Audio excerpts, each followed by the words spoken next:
Hey guys, welcome to my channel. Thank you so much for watching. We're gonna check out some of the news, what happened today in the news today.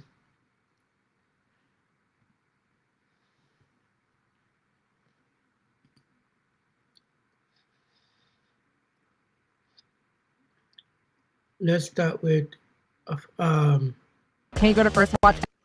For the first time,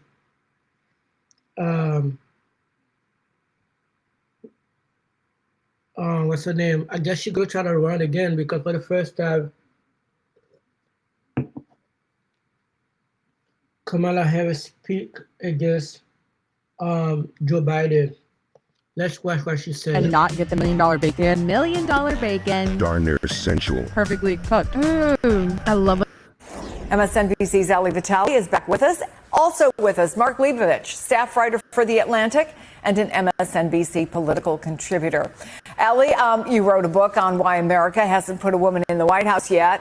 When you hear Harris paint this picture of the tensions over her success, how Biden's staff handled it, does that tell us something about the political reality right now and potentially in 2028?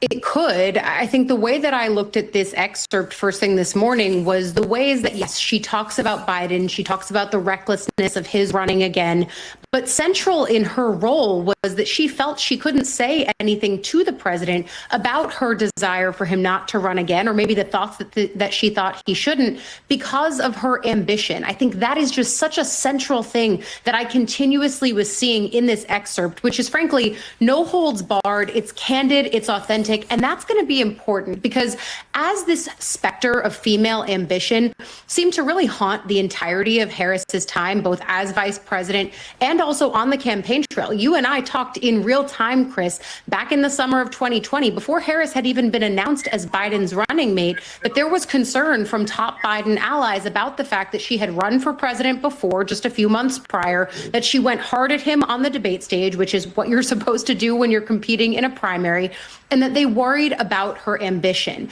The idea underlying that, frankly, was that people are always worried about vice presidents, but there seemed to be some greater degree of concern about Harris, almost as if to say that, like, women who are ambitious can't work as part of a team, can't subvert their own ambition to that of a president in this case. And one of the things that I wrote about in the book was how that continued to haunt her throughout. And you even see the way that she's writing about it here. It's important that she's saying it, but it's not just important from the perspective that Democrats might want to hear some candor around this from the woman who ran one of the most chaotic and unorthodox presidential races of our time, but it's also important to whatever her political future is, because studies show that usually voters don't dock or tax a female candidate who has run and lost before. I say usually because Harris's race for president was anything but usual, but what's going to be important is her establishing her candor and authenticity, and that means speaking directly and clearly to this moment. So this book shows us the way that she's trying to turn the page in her own next chapter, whether that's putting herself and her brand first or trying to parlay this into some kind of a future bid, whether that's 2028 or something else. Mark, she also writes about Joe Biden, quote, and this is about so many people saying, why didn't somebody say something about Joe Biden? I knew it would come off to him as incredibly self-serving if I advised him not to run. He would see it as naked ambition, perhaps as poisonous disloyalty, even if my only message was, don't let the other guy win. It's Joe and Jill's decision, we all said, that like a mantra. as if we'd all been hypnotized. Was it grace or was it recklessness? In retrospect, I think it was recklessness. I wonder, Mark, how you think that passage will be received by many critics. Again, many of them Democratic voters, to be fair, who believe that too many people kept quiet, who may have known what was happening behind the scenes. Yeah, I mean, a lot to unpack here. I mean, first of all, I read the excerpt. I will say, I work for The Atlantic, so I guess my colleague Kamala Harris wrote this excerpt, right? I had low expectations. I expected this to be kind of very, very sort of dissatisfying, kind of very calculated and so forth. I thought it was much more candid than I expected. I haven't read the whole book, but certainly the excerpt. And again, I'm not just saying this for self-serving Atlantic reasons. It's very, I thought it was very compelling. Look, I think she is walking quite a tightrope here. I appreciated her candor. I also, when she said she couldn't speak at the time about him being too old as the vice president, given her position, that rings 100% true. I mean, the nature of vice presidents is to prove 100% loyalty at all times. The nature of ambition, first of all, we need to have a moratorium on, this politician is just ambitious, whether it should be seen through a lens or not. I mean, these are politicians. These are politicians at the absolute highest level. Of course they're ambitious. You don't think Joe Biden was killed by ambition to try to, win again at his age? I mean, that's part of this too. Ultimately, I thought it was a really compelling read. I don't know how she's going to pull this off going forward as she continues to talk about this, but I think it's sort of a first step, a first salvo in trying to bridge a lot of contradictions that she lived through and that she's going to try to have to reconcile going forward. I think it was probably a pretty good first step. So, Ellie, there was another part of this new excerpt that really struck me. She writes about the level of scrutiny, especially as the first Black woman VP, about how she could be herself when she was, for example, with members of the Divine Nine sororities, but then she had to put on her usual armor when she left them, when she went back out into the real world. What does that say about the kind of scrutiny women face? The kind of scrutiny, yeah. Yeah, I mean, just that there are so many other things that get talked about when it comes to women. She said, who I was dating in my 20s. Then, frankly, men.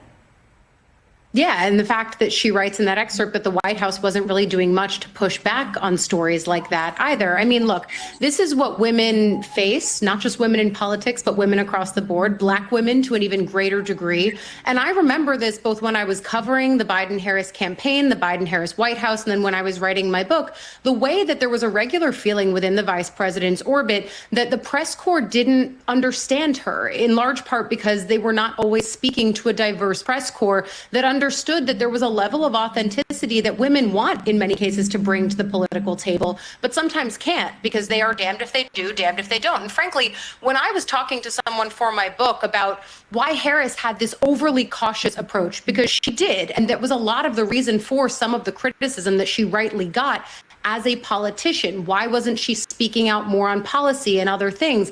That is such a key piece of this. But that cautiousness, one person who worked for her had explained it to me as like she feels as if no matter what she does, she's going to get her hand slapped or there's going to be heavy criticism of it. And that's true for all politicians, but it is a different bar for women, and it's definitely a different bar for women of color. And I think that Harris was really the highest paradigm that we had ever seen tested of that. She talks in this piece, Chris, about how she was the first vice president with a truly dedicated press pool, reporters who would follow her in small numbers wherever she went. And in large part, that's because she was a first. She was novel in the role of being vice president. And one of the things that her team often felt was unfair was that there was this higher level of expectation for Harris to do more with the role of vice president, that she should change it somehow fundamentally simply because she looked different than everyone who had ever had the job. And it forces us to think about, well, were we ever thinking, well, where's Mike Pence on this random Tuesday? Why don't we hear more from Joe Biden as vice president? If you're doing a good job of being vice president, and Mark touched on this, you're not out in front. You're not making news. You're not carving your own brand. You are subsuming your ambition. And so that was always A, the central tension, but B, the thing that the Harris team was constantly butting up against. They wanted to be team players. They wanted to do the job of being a vice president. But every time they did that, there were critics saying, wow, she's just disappointing. And look, some of the criticism of her was fair. Politically, there were issues that completely mishandled. But this is the other part of that unquantifiable piece of gender that I write about in my book. Yeah, and you were working for a president who had gone through 2 terms of understanding exactly what's that like. So, Mark, look, the three of us are all people whose bookcases are probably filled with various political books, memoirs. So when I was told at 5 o'clock this morning, Atlanta got the excerpt of Kamala Harris, I'm like, yeah, well, what's in it? I agree with both of you. I mean, I was surprised by it, and it's compelling. She comes off as a tough, straight shooter. But is that how people will read it, do you think, Mark? Or is she burning some bridges here? Where do you put that? I think it's pretty delicate. Look, in some ways, this book is kind of a microcosmic version of her presidential campaign. And that her presidential campaign, look, she did her best. I think she ran a decent campaign. She was in an impossible situation for a lot of reasons. She might not have won anyway, given the political landscape of 2024. And I think she'll be punished for that. And she'll be punished for what is seen as the sins of the Biden administration, whether it's fair or not fair. I do think that the reaction to this will probably be subsumed by a lot of backbiting from the Biden loyalists necessarily. I mean, I think the Andrew Bates thing is, it's sort of like an initial statement. It didn't really say anything. But I think, look, there's going to be people certainly within Biden world who accuse her of disloyalty. They're going to be rolling their eyes. They might come back with other stuff. So it could get a little bit ugly. But look, I think as for what she was trying to do, I appreciate it. Or, I think she was as candid as she probably could get, given the framework of what she lived through, and also given the medium of writing a memoir. You actually might have a political career that you want to have in front of you. So, look, I don't know, but I do think that there'll be a lot of fallout from this, and it will probably subsume a lot of the coverage in the next few days. We've got 30 seconds, so let me ask you, Ali Vitale. Again, we only read this small excerpt, but does it sound like someone who will run for president again? Maybe. I think the biggest thing I'm going to be watching on the book tour is, does she turn the page? She had to contend with this issue of Biden. What did she think? Should he have run? All of it. If she had done it in the way that she was staying mum, no daylight kid, as our colleagues John Allen report in his book, then people would have criticized that. This is her authenticity. This is her candor. And I think that that's what we're seeing. If that's what's in the book, she's got to establish her own brand again before she has any political future. Maybe that's what we're watching. Time will tell.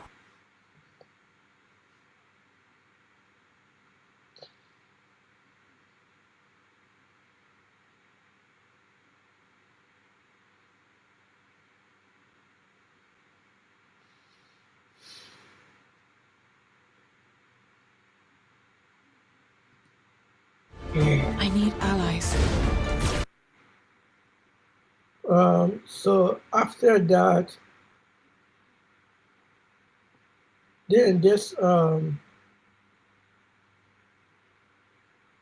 happened. In a key move for the administration, Robert F. Kennedy Jr. has released his report on childhood health from his Make America Healthy Again commission. Yet its core findings, that kids in the U.S. spend too much time on screens, are stressed, unhealthy, and eat far too many ultra-processed foods, are hardly revelatory. And while it calls for access to healthier food, better nutrition labels, and greater oversight of food additives, 128 ideas in all, it is short on how to accomplish or pay for the recommendations. One expert describes it to the New York Times as vacuous. Joining us now is MSNBC medical contributor and White House policy director during the Obama administration, Dr. Kavita Patel, and Dr. Georges Benjamin, executive director of the American Public Health Association. It's good to see you both. Dr. Benjamin, look, there's no doubt about the importance of the commission's goal, Make America Healthy Again. How would you judge the quality of their report? The quality is poor. It's a disjointed catalog of really known health problems, coupled with a really unfocused and coordinated list of research projects, policy proposals, and some actually anti-science approaches, and I would argue masquerading as a children's health improvement plan. I'm guessing that someone in your position reads a lot of reports. So how is it different? Why is it different? What does it read like to you? It's kind of all over the place. Imagine your kid writing a term paper, and they basically went, list all the problems that they could think about, and then kind of just went through a book and found solutions that just don't connect in any kind of meaningful way. And there's no evidence basis for it. And you also have to look at this report in the context of the first report, which had a lot of misinformation and disinformation. When you put the two together, it makes no sense. Dr. Patel, does any of this make sense to you?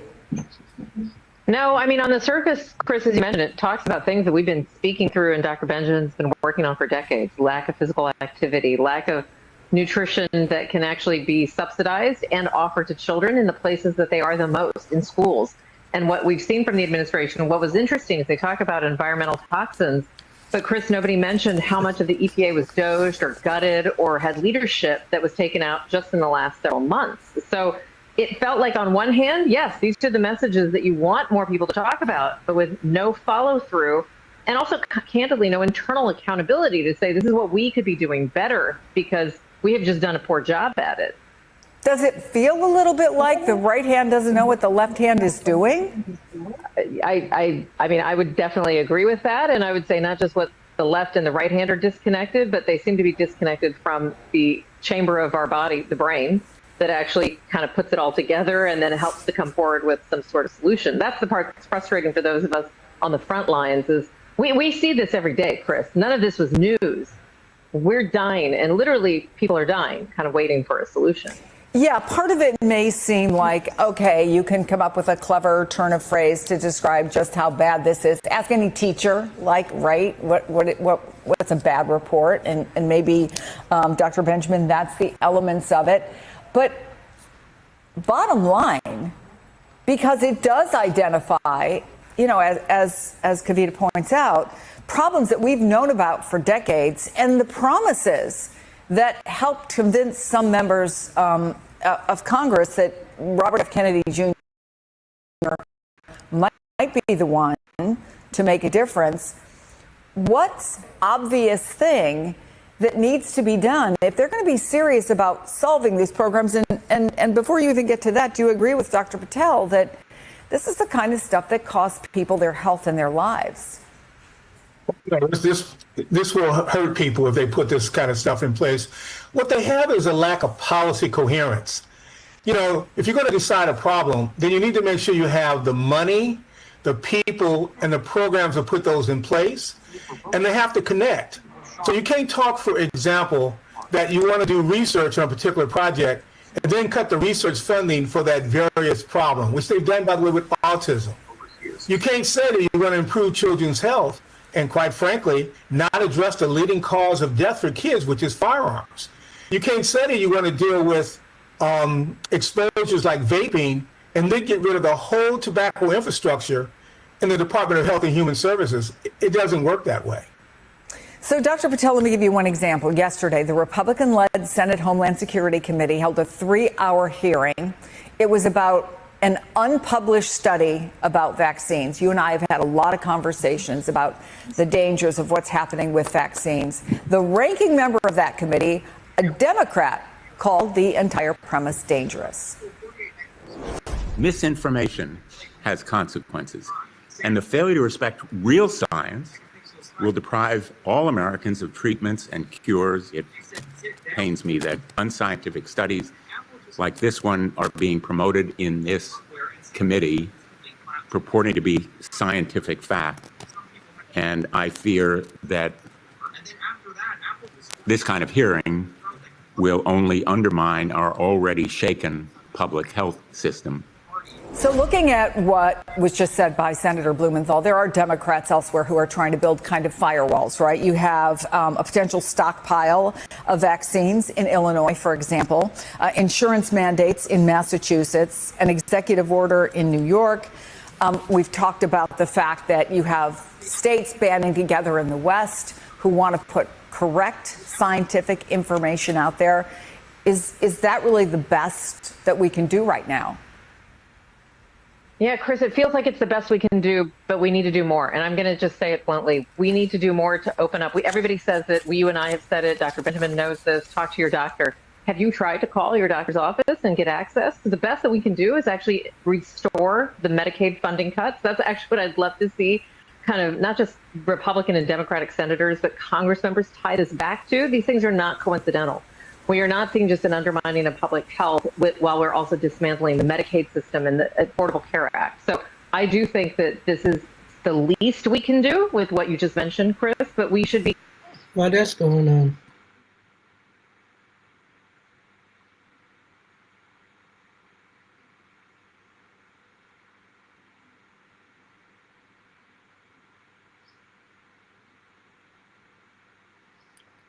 Cash Patel getting lawsuit. Want to dominate the stock market without risking your own money?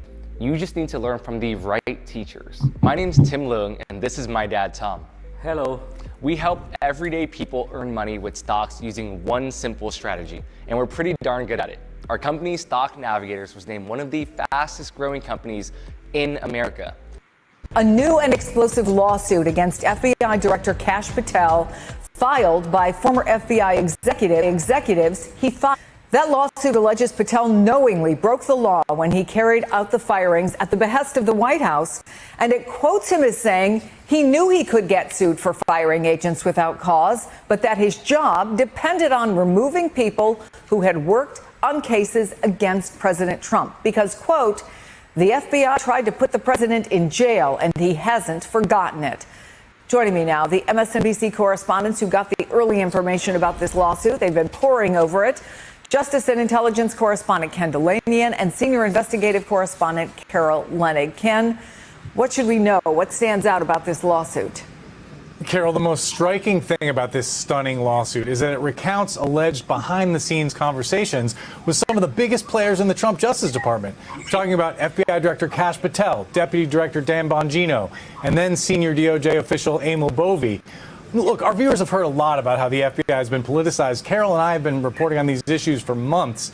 But here, for the first time, we have an on-the-record version of events from people who were in the room, including Brian Driscoll, one of the plaintiffs who ran the FBI for months before Patel was confirmed and then stayed in a senior job for months afterwards. And if these accounts are to be believed, it's actually worse than we could have imagined. This is a 69-page complaint that reads like a great piece of narrative journalism, Chris.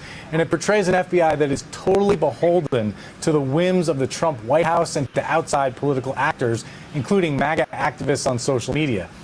As you mentioned in the intro, it alleges that Patel fired senior FBI executives on orders from the White House for reasons that were totally political.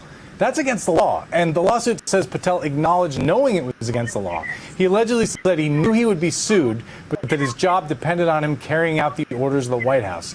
And what's really shocking to me is that many of these decisions seem to be driven by a small number of MAGA activists on social media who pressured Patel, Bongino, and the White House, often leveling false allegations against decorated FBI leaders. And to give you one example, MAGA activists falsely claimed, according to the lawsuit, that an FBI agent named Christopher Meyer, a military veteran, had participated in the Mar-a-Lago search. Meyer happened to be one of 4 pilots at the FBI, so he was actually flying Kash Patel around in an FBI jet.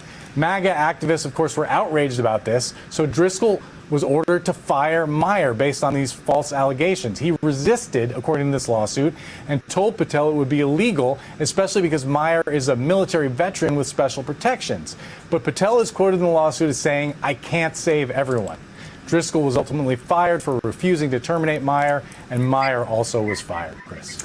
So, Carol, it is indeed rare to have this kind of insider account at the highest levels of the FBI. Tell us a little more about what it says and how it informs what we should know about how politics is shaping decisions at the country's premier and once independent law enforcement agency.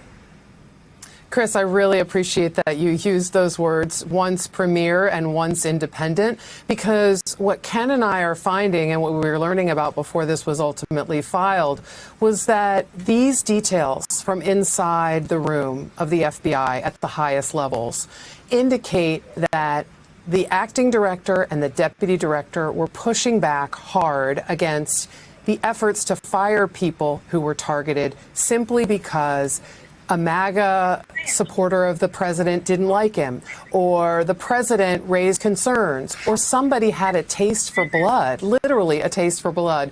There was a moment in this episode that's recounted in the lawsuit where the acting deputy attorney general tells the acting FBI director, so Emile Beauvais, tells Brian Driscoll, hey, look, I'm getting pressure from the White House. We need to fire people, a symmetrical amount of firing at the FBI as we've been having at the DOJ. This is in mid to late January.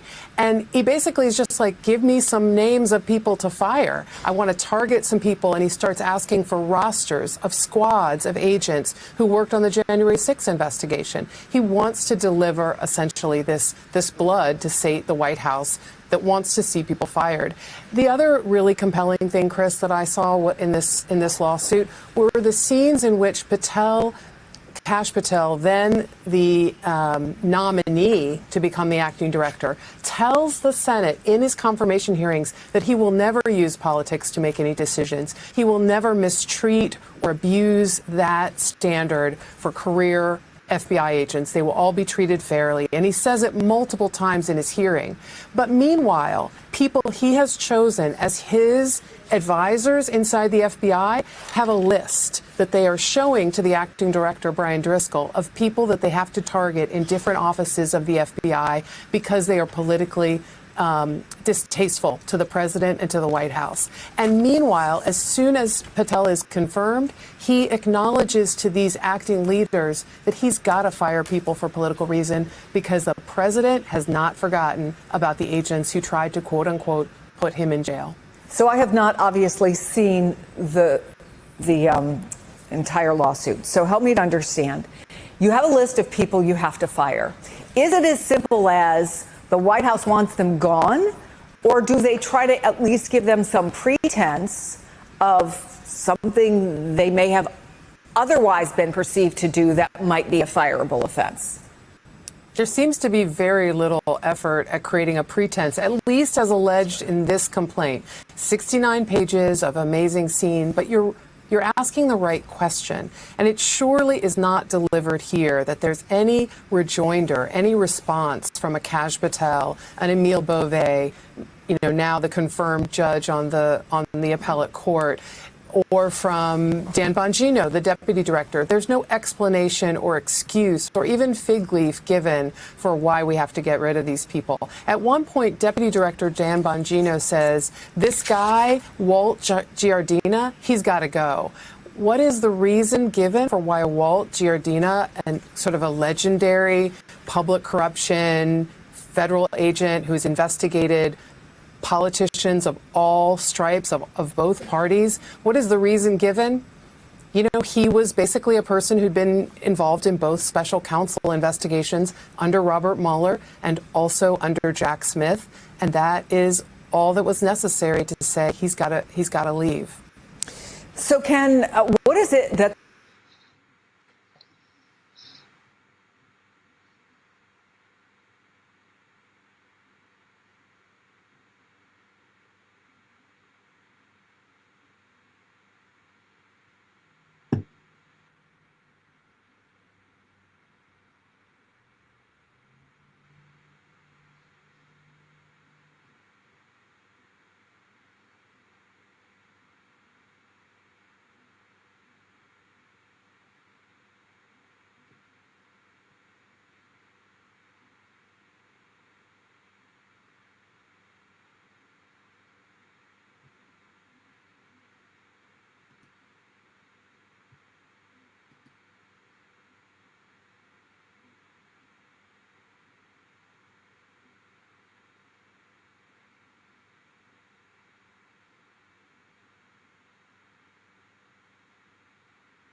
ICE do and the possibility of ICE having access to this kind of technology, what could possibly go wrong, right?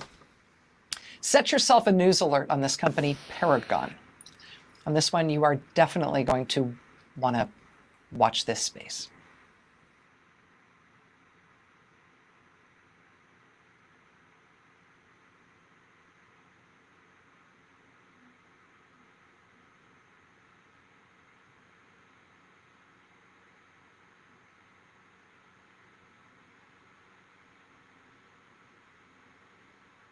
For you uncontrolled nasal polyp sufferers, Dupixent is an add-on treatment that invites you to go beyond. Dupixent goes beyond your nasal polyps by helping block a key source of underlying inflammation that can cause them. It shrinks nasal polyps and can help